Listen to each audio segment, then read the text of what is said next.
Economia é um campo de estudo muito falado sobre, ah, pessoas estudam, mas que na prática não é entendido bem o que é a economia.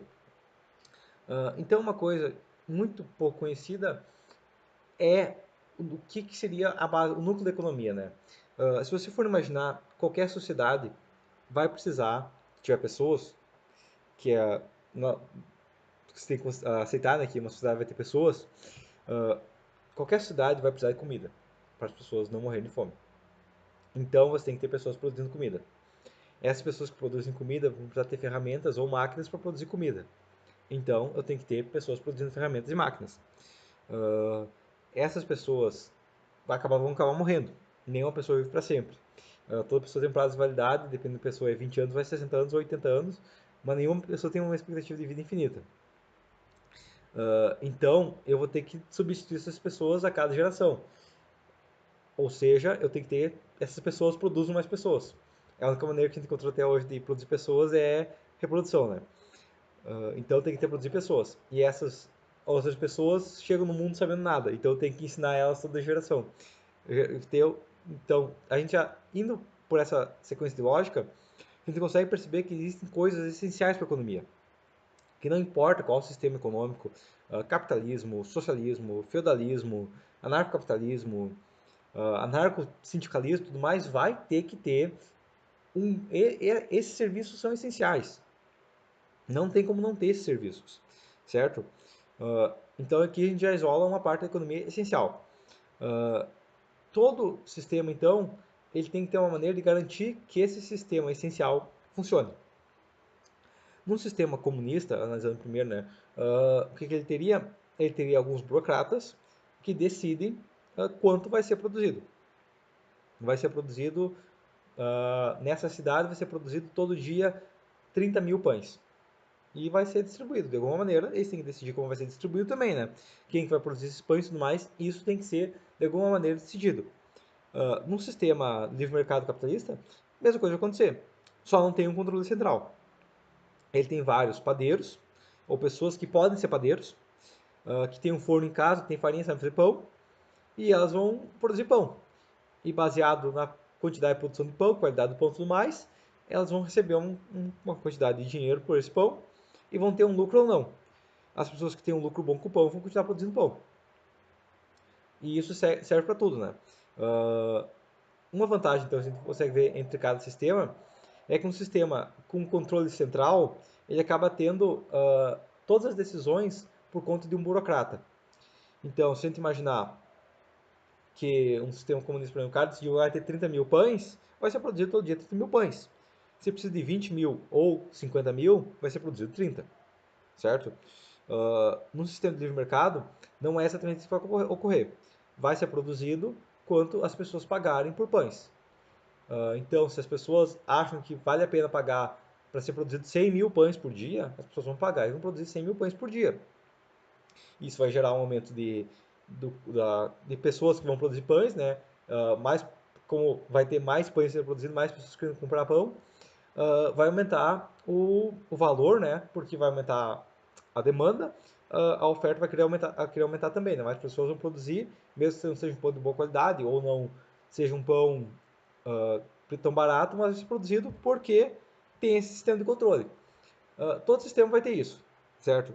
Vai ter um núcleo, que é a produção, e outras pessoas tomando decisões. Vai ter o padeiro um dia ele vai sentar e pensar, vou calcular aqui quanto que eu estou ganhando por mês, ver se vale a pena continuar fazendo pão. Senão eu vou fazer outra coisa. Isso é um sistema descentralizado, né? O livre mercado é um sistema mais descentralizado. Um sistema mais comunista ele seria mais centralizado. Teria alguém decidindo, vai ser produzido tantos pães e eu decido quantos pães ser produzido e quem vai produzir. Enquanto o livre mercado tem uma liberdade maior de quem produz o que, né? Você pode decidir o que vai ser produzido. Também tem a desvantagem de que como o seu trabalho é uma coisa que vai beneficiar só você e não outros, a não ser que você tem que primeiro provar que vai beneficiar outros. Isso gera desemprego. Uh, Principalmente porque tem essas pessoas novas que estão sendo geradas, a cada 25 anos sai uma nova leva de humanos, né? E eles têm que provar que eles realmente têm a capacidade produtiva, que assim como as gerações passadas provaram, né? Então a gente consegue ver aí obstáculos que vão ter em cada sistema. Não significa que o sistema seja perfeito, bom, ruim, malvado, pecado, tá? Que é uma coisa que a gente vê muito. Quando a gente vai discutir com um comunista, se a gente trocar toda vez que ele falar que é ruim, se a gente trocar, dizer que ele é pecado, vai continuar fazendo sentido. Só vai deixar de ser discussão política, vai se tornar uma discussão religiosa. Mas toda coisa dessa, se ele falar que ter lucro é pecado, faz tanto sentido quanto ele dizer que ter lucro é exploração. Se a gente for falar com um libertário, aí ele vai dizer que o imposto é roubo, ou dizer que cobrar imposto é pecado, e que usar violência é pecado, vai ser uma ideia similar, né? Não tem diferença de como a pessoa, como um anarcocapitalista pensa em roubo, e não tem diferença do que como um religioso pensa que sexo antes do casamento é pecado. Eles não têm as ideias, né? E é pecado, é uma coisa que não deve ser feita. Então nisso você consegue ver parte da ideologia assim, das pessoas, né? Que a ideologia nada mais é do que um substituto ou um complemento à religião delas. É uma parte não racional da pessoa, acaba sendo.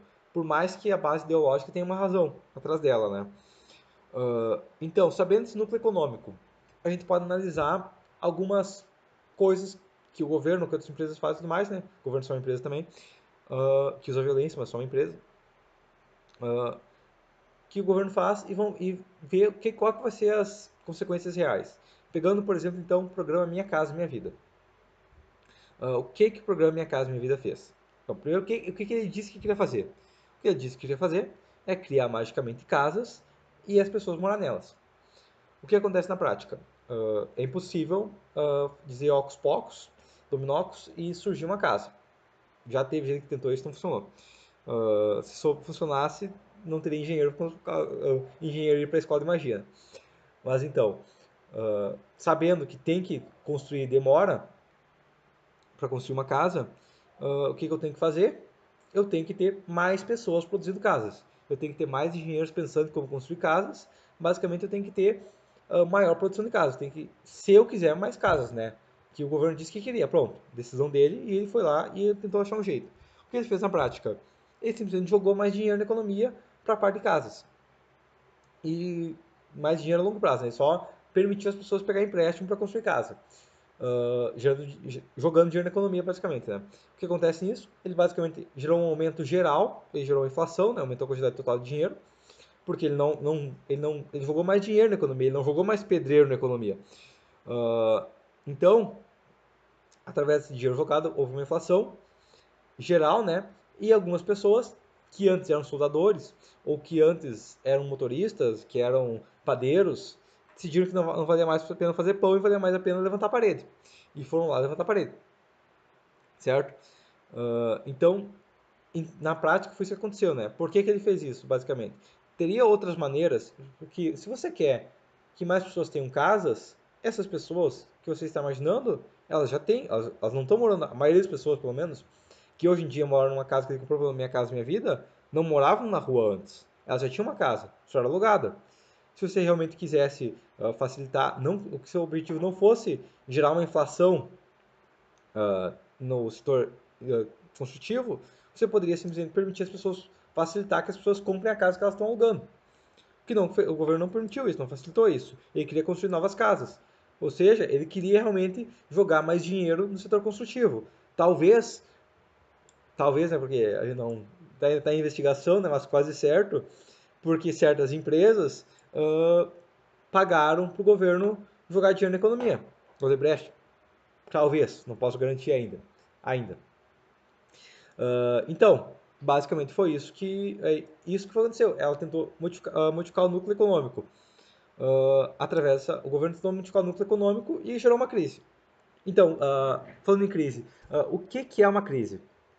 Uma crise nada mais é do que uma produção que não está batendo com uma teoria.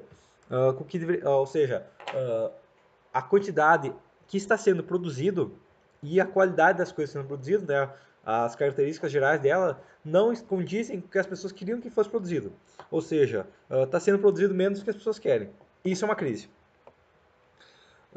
Então, por que que essa crise ocorreu? Provavelmente porque houve falhas na economia, tá? Isso quer dizer que foi simplesmente controle estatal? Não. Então, se a gente for imaginar, tanto no sistema de mercado, quanto no sistema de controle estatal, quanto no sistema misto, que é o que a gente tem no Ocidente e na maioria dos países atualmente, ele vai ter pessoas tomando decisão. Só muda quem toma a decisão. Em um sistema socialista é um funcionário do governo, e um sistema capitalista é quem produz naquela área, né? Então, se a gente tem pessoas do governo que não têm conhecimento específico, um sistema comunista ou um sistema autoritário não vai dar certo. Se a gente tem pessoas no setor privado que não entendem o que deve ser feito, também vai dar prejuízo. Também elas não vão, vai dar uma crise porque elas não sabem o que produzir. Ou não vai ser produzido tanto quanto seria o ideal, né? Quanto as pessoas acham que deveria ser produzido, né? Por quê? Porque a capacidade cognitiva de decisão não está sendo muito alta. Com o sistema de mercado e tudo mais, muitos vão dizer, é mais eficiente porque é a pessoa que já tem uma experiência na área que vai escolher, tá? Mas isso aí também não é o que eu estou entrando em questão agora. O que eu estou entrando em questão agora, então, se a gente quiser acabar com a crise, o que a gente tem que fazer na prática é aumentar o incentivo para as pessoas produzir o que é necessário. Isso pode ser feito de várias maneiras, mas uma maneira disso é reduzir as pessoas que atualmente produzem algo que não é necessário, que é o extra, né? Tem o núcleo econômico, tem as pessoas administradoras. Quando a gente tem um grupo de administração ou um grupo que se beneficia da economia sem produzir muito grande, essas pessoas não vão produzir e vai ser produzido menos. Atualmente, com funcionários públicos numa democracia moderna que tem emprego garantido e que não tem nenhum incentivo para produzir bem, para não trabalhar realmente como eles deveriam, que ficam só no escritório conversando o dia inteiro tomando cafezinho, que é resultado muito. Não estou dizendo que você que é funcionário público também é, mas é provável. Uh, Isso o que gera na prática é que está sendo reduzida a produção. Isso está facilitando uma crise. E a crise nada mais é que isso. Quer resolver uma crise? Faça ser produzido mais. Ache uma maneira de as pessoas produzirem, ter mais pessoas produzindo, e você vai garantir que não vai ter mais crise. Porque se a economia voltar a ter, a crescer rapidamente, né, e a total produzido aumentar, aquela crise vai deixar de existir. Mas basicamente então é isso. Sempre que você pensar em economia, pense no núcleo econômico, como que isso está alterando o núcleo, tá? Como que está aumentando a cadeia produtiva. Que se você não analisar a produção, não vai adiantar nada. Mas por enquanto é isso, até a próxima.